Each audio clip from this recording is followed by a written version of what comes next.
पहला खिताब जीतने के बाद ही क्या आरसीबी अब बैन हो जाएगी, बिक जाएगी या फिर कुछ और होगा? जी हां, एक रिपोर्ट ने आरसीबी फैंस को हिलाकर रख दिया है।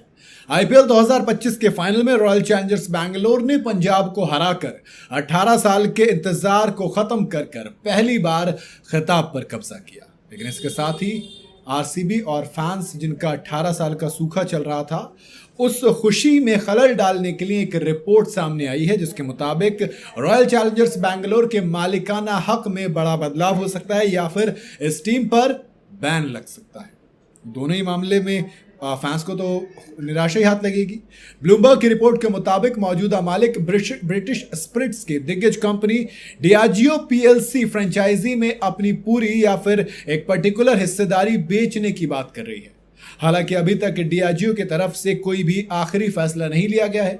रिपोर्ट में फाइनेंशियल्स जो होते हैं उनके साथ शुरुआती स्टेप्स की चर्चाओं का हवाला दिया गया है, जिसमें बताया गया है कि डियाजियो फ्रेंचाइजी को बेचने के लिए तैयार है।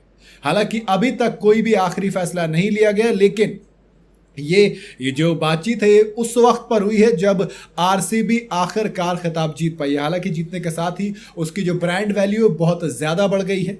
रिपोर्ट्स के मुताबिक इस फ्रेंचाइजी को कंपनी 2 बिलियन से कुछ ज़्यादा में बेचने का प्लान कर रही है, यानी कि 2 बिलियन के करीब का इसका रेट रह सकता है। डियाजियो जैसी कंपनी ने सॉफ्ट ड्रिंक्स और मिनरल वाटर के एडवर्टाइजमेंट में आरसीबी के खिलाड़ियों की ब्रांड का इस्तेमाल किया है। अगर एडवर्टाइजमेंट के नियम सख्त कर दिए जाते हैं तो इससे कंपनी की ब्रांड विजिबिलिटी को नुकसान पहुंच सकता है, जो क्रिकेट के जरिए अपने प्रोडक्ट्स को बेसिकली बढ़ावा देने के लिए वो इस्तेमाल कर रही थी, जो यकीनन इंडिया में सबसे पॉपुलर क्रिकेट गेम है। ऊपर से आरसीबी की फैन फॉलोइंग अच्छी है, तो उन तमाम चीज़ों का इस्तेमाल किया जा रहा था। लेकिन अगर एडवर्टाइजमेंट में कुछ चेंजेस होते हैं तो फिर मजबूरी में उन्हें बेचना पड़ेगा।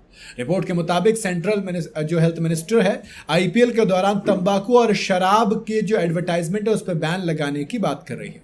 यूनाइटेड स्पिरिट्स लिमिटेड यानी कि यूएसएल अलग अलग नाम से शराब बेचती है। साल 2016 में विजय माल्या के बाद आरसीबी का जो पूरा ऑनरशिप का है वो यूनाइटेड स्पिरिट लिमिटेड के पास चला गया था। ऐसे में अब कुछ नया प्लान हो सकता है, क्योंकि दोस्त आप कई बार ना सिर्फ क्रिकेट के लिए नहीं लेते, कुछ कंपनी अपना जो ब्रांड वैल्यू होती है वो देखती है और आरसीबी के लिए। लेकिन मुझे ये भी लगता है कि दूसरा फैसला भी है जो फंसा हुआ चल रहा है, वो है स्टैम्पीड वाला मामला।